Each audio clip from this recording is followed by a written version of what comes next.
গণনার আগে স্ট্রং রুমে সংঘাত। শনিবারও একাধিক স্ট্রং রুমে নজরদারিতে গাফিলতির অভিযোগ। ইভিএম এর সুরক্ষায় সরব তৃণমূল বিজেপি দুই দলই।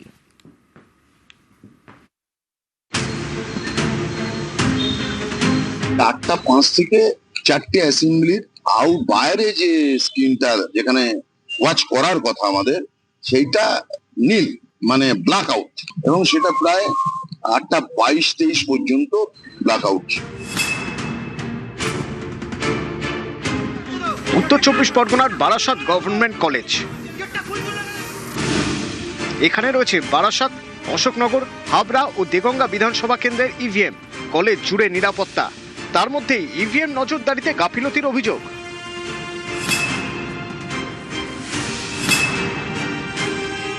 আটটা 5 থেকে 4টে অ্যাসেম্বলির বাইরে যে স্ক্রিনটা যেখানে ওয়াচ করার কথা আমাদের, সেইটা নীল মানে ব্ল্যাক আউট, এবং সেটা প্রায় 8টা 22-23 পর্যন্ত ব্ল্যাক আউট। ঘটনাটা কি জানি না, এখন এসডিও বললেন তদন্ত হবে। তৃণমূলের তরফে এই সংক্রান্ত একটি ভিডিও পোস্ট করা হয়।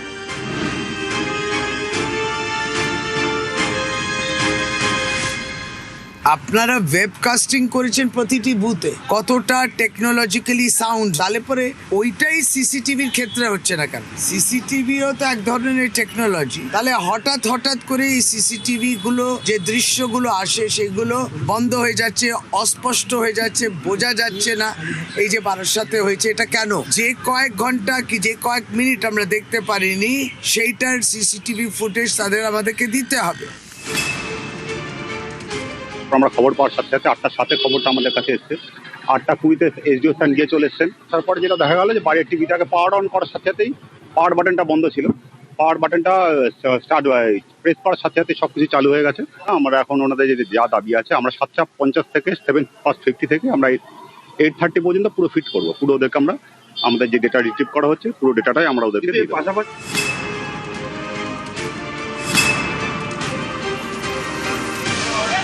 বারাসাত গভর্নমেন্ট কলেজে বিজেপিরও চড়া সুর। তাদের অভিযোগ, এজেন্টদের স্ট্রং রুমে ঢুকতে বাধা দেয় পুলিশ, বন্ধ করে রাখা হয় গেট। আমাদের যারা ভেতরে থাকার কথা, কাজ থাকা সত্ত্বেও তাদেরকে পুলিশ ভেতরে ঢুকতে বাধা দিচ্ছে। আমরা গিয়ে বারবার করে বলছি, তখন পুলিশ খুলছিল না। শনিবার এই ভিডিও পোস্ট করেন বর্ধমান উত্তরের বিজেপি প্রার্থী সঞ্জয় দাস। ভিডিওতে দেখা যাচ্ছে এক ব্যক্তি দড়ি বেয়ে স্ট্রং রুমের ছাদে উঠছেন, আরেকজন দাঁড়িয়ে ছাদের উপরে। এত বড় বিল্ডিং এর উপর থেকে 4-5 জন দেখছি টপকাচ্ছে। বিল্ডিং এ বিকট শব্দ আসছে, জোরে জোরে শব্দ আসছে। এখানে আমার মূলত সন্দেহজনক মনে হচ্ছে যে উত্তর বিধানসভার যে ইভিএম গুলো রাখা আছে, তার পাশে কোনো কন্ট্রাকশন ভেঙে যে ইভিএম ঢোকাচ্ছে না কিনা তার কোনো গ্যারান্টি নেই, কারণ প্রশাসনকে আর বিশ্বাস করা যাচ্ছে না। এই ভিডিও বর্ধমানের ইউনিভার্সিটি ইনস্টিটিউট অফ টেকনোলজি। এখানে রয়েছে বর্ধমান উত্তর, বর্ধমান দক্ষিণ, ভাতার, আউশগ্রাম এবং গলসি বিধানসভা কেন্দ্রের ইভিএম। এখানে স্ট্রং রুমের সুরক্ষা নিয়ে সরব তৃণমূল। ভেতরে কি হচ্ছে আপনারা গতকাল থেকে দেখছেন যে ভিডিও ফুটেজে নানান অভিযোগ বিভিন্ন দল থেকে আসছে, আমাদের দল থেকে আসছে। আমরা তো বিভিন্ন জিনিস অ্যাড্রেস করছি, আমরা সেগুলোকে রেজ করছি, কিন্তু সলিউশনটা কোথায়? এই প্রবলেমগুলোকে কারা সলিউশনটা বের করে দেবে? যদি আমরা সাম আপ করি, সব দিক থেকে একটা কোথাও না কোথাও গাফিলতির একটা আবহাওয়া পাওয়া যাচ্ছে বা আভাস পাওয়া যাচ্ছে। এটা একটা গুজব। ওই মানুষটা আমাদের এসি টেকনিশিয়ান, যে ইউআইটির কাউন্টিং হলসে যে এসিস লাগানোর কাজ চলছে, সেই এসি লাগানোর কাজ করার জন্য আউটডোর ইউনিটটাকে লাগানোর জন্য ছাদে উঠেছিল। উত্তর 24 পরগনার পানিহাটি গুরু নানক ডেন্টাল কলেজে রয়েছে 6টি বিধানসভা কেন্দ্রের ইভিএম। বিজেপির অভিযোগ, স্ট্রং রুমে তাদের এজেন্টকে ঢুকতে বাধা দেয় পুলিশ। এ নিয়ে উত্তেজনা তৈরি হয়। সমস্যাটা হচ্ছে দলদাস পুলিশ, পশ্চিমবঙ্গ সরকারের পুলিশ করছে। 4 দিন কোনো দুজন ছেলে 4 দিন বসে থাকতে পারে না। কালকে সিপি এসেছিলেন, তাকে আমরা বিষয়টা জানালাম যে 4 দিন আমাদের স্লটে 8 ঘন্টা বা 7 ঘন্টা করে দুজন করে ছেলে থাকবে। এটার আপনি একটা অ্যাডিকুয়েট সিস্টেম বানিয়ে দিন। কারণ কালকে আমি যখন রাত্রিবেলা এখানে ঢুকলাম, সন্ধ্যাবেলা আমি ঢুকে দেখলাম তৃণমূলের প্রায় 25-30টা ছেলে পিছনে ঠ্যাঙের উপর ঠ্যাং তুলে ওই সিসিটিভির সামনে বসে রয়েছে। তিনি তাদেরকে আটকান। 29 এপ্রিল বুধবার মিটেছে শেষ দফার ভোট, তারপরেই সংঘাত শুরু, স্ট্রং রুম সংঘাত। ইভিএম এ কারচুপির আশঙ্কায় সরব হন মমতা বন্দ্যোপাধ্যায়। আমাদের কর্মীদের এবং মানুষকে সাথে থাকতে, যাতে কাউন্টিংয়ে সবাই সমানভাবে আজ থেকে পাহারা দেয়। আমি নিজেও কাউন্টিং হলে হানা দেবো, কারণ আমি অ্যাজ এ ক্যান্ডিডেট যেতেই পারি, সেরকম সব ক্যান্ডিডেট বসে থাকবেন। বৃহস্পতিবার রাতে তিনি যান সাখাওয়াত মেমোরিয়ালে, প্রায় 4 ঘন্টা সেখানে থাকেন। আমাকে তো দেখতে হবে মানুষ যে ভোটটা দিয়েছে সেই ভোটটাকে তো রক্ষা করা যাবে। আমাদের কাছে 70টা কমপ্লেন এসছে বলেই তো ছুটে এসছে। ইভিএম কারচুপির কোনো আশঙ্কা করছেন? হ্যাঁ, সেই জন্যই তো, কারণ ওখানে একমাত্র ওয়ান সাইডেড ভোটস আছে। সোমবার ফল ঘোষণা, শনিবারেও স্ট্রং রুম সংঘাত, গণনার আগে হাওয়া গরম। নিউজ 18 বাংলা। স্ট্রং রুম যেন দুর্ভেদ্য দুর্গ। কেন এই কথা বলছি তার কারণ বৃহস্পতিবারের ঘটনার পর সতর্ক কমিশন, বলা যায় বাড়তি সতর্কতা। সাখাওয়াত মেমোরিয়ালের ছবি যদি আপনাদের দেখাই তাহলে বুঝতে পারবেন। দেখুন সাখাওয়াত মেমোরিয়ালের ছবি, একেবারে আঁটো নিরাপত্তা বলয়। শুধু প্রার্থী আর এজেন্টদেরই ভিতরে নাকি প্রবেশ করার অনুমতি রয়েছে। একটু ছবিটা জানতে চাইবো।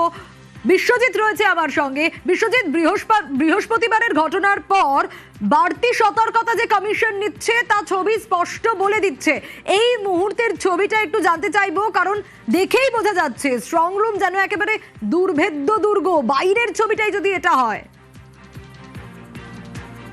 একদমই, বৃহস্পতিবার যে ঘটনা ঘটেছিল তারপর থেকে যথেষ্ট নিরাপত্তা বাড়ানো হয়েছে। একদিকে যেমন এই এলাকা জুড়ে কলকাতা পুলিশ কমিশনারের বিজ্ঞপ্তি রয়েছে 163 বিএনএস, অর্থাৎ এইখানে কেউ 5 জনের বেশি জড়ো হতে পারবেন না। এবং সেই যে নিরাপত্তা, অর্থাৎ তার সামনের রাস্তা লর্ডসিনা রোড পুরো ব্যারিকেডের পর ব্যারিকেড।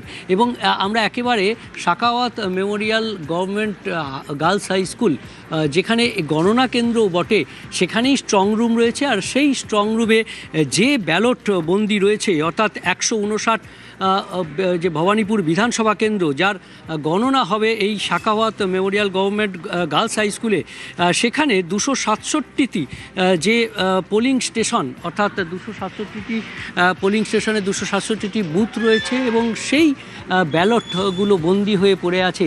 আর এই ভাগ্য কার দিকে যায় তা রক্ষা করতে যেমন নিরাপত্তা রয়েছে, তেমনি আগামীকাল যে কাউন্টিং হল থাকবে সেখানে রাউন্ডের পর রাউন্ড গণনা হবে। প্রথমে পোস্টাল ব্যালট, একেবারেই অবশ্যই প্রতি মুহূর্তে নজর থাকবে বিশ্বজিৎ। আর সেই জায়গা থেকে দাঁড়িয়ে বৃহস্পতিবারের এই বিক্ষোভ, সাখাওয়াত মেমোরিয়ালের ছবি তো দেখছিলাম, সেই উত্তেজনার জেরে ক্ষুদিরাম অনুশীলন কেন্দ্রের ছবিটা কি এখানেও ঠিক একই রকম ছবি। একেবারে নিরাপত্তার কড়াকড়ি বলা যায়। আগামীকাল গণনা আর তার আগে নিরাপত্তার ছবি ধরা পড়ছে। ক্ষুদিরামে যে ছবি আপনাদের দেখাচ্ছি, ক্ষুদিরাম অনুশীলন কেন্দ্রের ছবি দেখাচ্ছি, একেবারে নিরাপত্তার কড়াকড়ি তা বলার অপেক্ষাই রাখে না।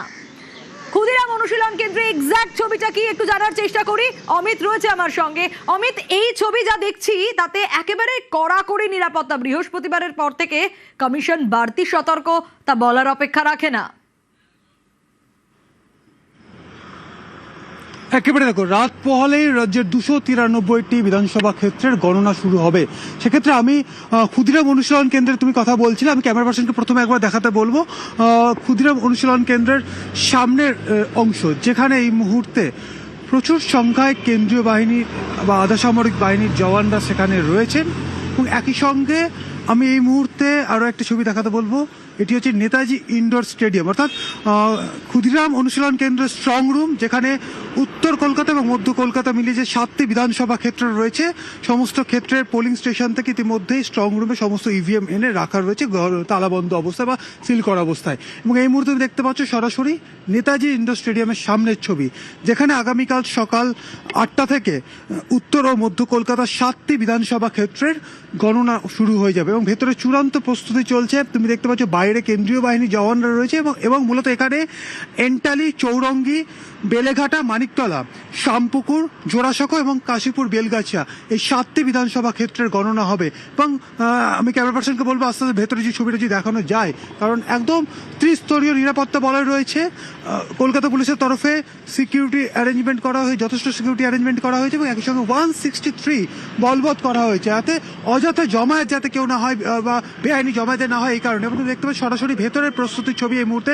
সামনে কলকাতা পুলিশ রয়েছে একদম গেটে, এবং সামনে কলকাতা পুলিশ একদম গেটে রয়েছে এবং ভেতরে তুমি দেখতে পাচ্ছ কেন্দ্রীয় বাহিনীর জওয়ান তারা কিন্তু এই মুহূর্তে ভেতরে রয়েছে এবং একদম ভেতরে যদি দেখা যায় ছবিটা, তাতে প্রত্যেকটা কেন্দ্র ধরে ধরে আমি ক্যামেরা পার্সনকে বলবো যে দেখো প্রত্যেকটা কেন্দ্র ধরে ধরে এখানে অ্যাটেন্ডেন্স এবং রেজিস্ট্রেশন কাউন্টার করা হয়েছে, অর্থাৎ রাজনৈতিক দলগুলির বা প্রার্থীদের, প্রতিটি রাজনৈতিক দলের যারা প্রার্থী রয়েছেন তাদের যারা কাউন্টিং এজেন্ট যারা রয়েছেন তারা যখন কালকে আসবেন আগামীকাল গণনার অংশ নিতে, সেক্ষেত্রে তাদেরকে এখানে রেজিস্ট্রেশন করাতে হবে। প্রত্যেকটা ধরে দেখো, এটা হচ্ছে 163 নম্বর এন্টারি এসি, তার আগে রয়েছে চৌরঙ্গি, তারপরে বেলেঘাটা, জোড়াসাঁকো, শ্যামপুকুর, মানিকতলা এবং কাশীপুর বেলগাছিয়া।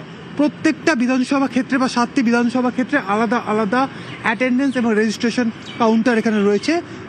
তারপরে ভেতরে যে চলে যাওয়া যায় একদম নেতাজি ইন্ডোর স্টেডিয়ামের একদম ভেতরের অংশে, সেখানে কিন্তু প্রত্যেকটা বিধানসভা ক্ষেত্র ধরে ধরে আলাদা আলাদা করে জায়গা ভাগ করা হয়েছে, সেখানে কিন্তু কাউন্টিং টেবিল বা গণনার টেবিল।